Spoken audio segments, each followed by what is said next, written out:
اور خود دونوں کتوں اور کمانڈوز کے ساتھ جلوس کی صورت میں چل دیا۔ دونوں کھوجی بڑے ہوشیاری سے انہیں 5-6 کلومیٹر سڑک کے ارد گرد تک چکر دے کے آئے، جو کہ آگے جا کر گنگا نگر کے سڑک سے جا ملتی تھی۔ سرکار اس سے آگے کھرا غائب ہے۔ معلوم ہوتا ہے کہ اس نے یا تو یہاں سے کوئی لاری پکڑ لی ہے یا پھر پکی سڑک پر چلتا گیا ہے۔ منا رام کھوجی نے بڑی سنجیدگی سے کہا۔ کمپنی کمانڈر اپنے 5 جوانوں کے ساتھ دل ہی دل میں گالیاں دیتا یہاں تک آ گیا تھا۔ اس کا دل کہہ رہا تھا کہ کرنل یہاں سے واپس لوٹ جائے گا، لیکن اچانک ہی کرنل کے اگلے حکم نے انہیں بھوکلا دیا۔ وہ کبھی بس کے ذریعے جانے کا خطرہ مول نہیں لے سکتا۔ میرا دل کہتا ہے وہ ابھی گنگا نگر نہیں پہنچا۔ ارد گرد کے کھیتوں میں پہل جاؤ اور اسے تلاش کرو۔ یہ سلسلہ گنگا نگر تک اب چلنا چاہیے۔ کتوں کی موجودگی کے خوف سے وہ بھوکلا کر اپنے کمین گاہ سے باہر نکلے گا اور ہم اسے قابو کر لیں گے۔ اس نے فیصلہ کن لہجے میں کہا اور اپنے ساتھیوں کو 2 حصوں میں تقسیم کر دیا۔ 2 پارٹیوں میں بٹ کر ایک ایک کتے کے ساتھ وہ لوگ کچے راستوں کے 2 رویے بنے کھیتوں میں اسے تلاش کر رہے تھے۔ اس میں تمام لوگوں نے سوائے بلیک کیٹس کے بڑی بددلی سے حصہ لیا تھا۔ اس کی وجہ ان کے نزدیک اندھیرے میں بغیر کسی جواز کے ڈامک ٹولیاں مارنا ہی تھا۔ ابھی تک وہ کوئی ایسا کلو تلاش نہیں کر پائے تھے جو اپنے کتوں کو سونگا کر انہیں خوشبو کی تعاقب میں لگاتے۔ نہ اس بات کی کوئی گارنٹی تھی کہ وہ ابھی تک یہاں موجود ہے۔ عین ممکن تھا جب وہ سفید پھول کو ہریالہ کے اس جنگل میں تلاش کر رہے ہوں وہ گنگا نگر سے بھی باہر جا چکا ہو۔ کرنل بخش اور کیپٹن اشونی کمار سڑک پر اپنی جیپ میں سفر کرتے اب گنگا نگر شہر کے نزدیک پہنچ چکے تھے۔ ان کے آگے آگے اڑنے والا ہیلی کاپٹر بھی نظروں سے اوچل ہو جاتا، پھر لمبا چکر کاٹ کر واپس آ جاتا۔ کرنل بخش کے حکم پر اس ہیلی کاپٹر نے اب تک متعدد مرتبہ سڑک کے دونوں اطراف پہلے کھیتوں کے وسیع سلسلے پر خاصی نیچے پرواز کی تھی۔ اس کے مسلسل نیچے پرواز نے وائٹ فلاور پر تو کیا اثر کرنا تھا، مقامی آبادی پر خاصی گھبراہٹ طاری کر دی تھی۔ مقامی پولیس میں بھی تشویش کی لہر دوڑ گئی تھی اور چند منٹ کے اندر ہی گنگا نگر کے اعلیٰ پولیس افسر اپنے انسپکٹر جنرل سے اس ہیلی کاپٹر کے مشتبہ پروازوں کے متعلق استفسار کرتے ہوئے یہ درخواست بھی کر رہے تھے کہ اس سلسلے کو بند کیا جائے، کیونکہ عوام بہت خوفزدہ ہے۔ ان میں عجیب و غریب افواہیں گشت کرنے لگی ہے۔ کھیتوں میں کتوں کے ساتھ بھاگتے فوجی جوانوں کو دیکھ کر مقامی کسانوں میں تشویش کی لہر دوڑ گئی تھی۔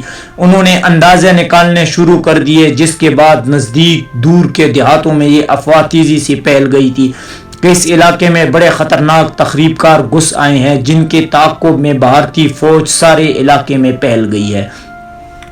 لوگوں کو اپنی سلامتی کی فکر دامنگیر ہونے لگی تھی اور گنگا نگر کے اس نواحی قصبے کے فضاؤں میں خوف رچ بس گیا تھا۔ انسپکٹر جنرل پولیس کی درخواست پر مقامی آرمی کمانڈر نے کرنل بخش سے صورتحال جاننے کے بعد درخواست کی تھی کہ کم از کم ہیلی کاپٹر کو یہاں سے ہٹا لیا جائے، کیونکہ اس سے بہت سے مسائل پیدا ہو گئے تھے۔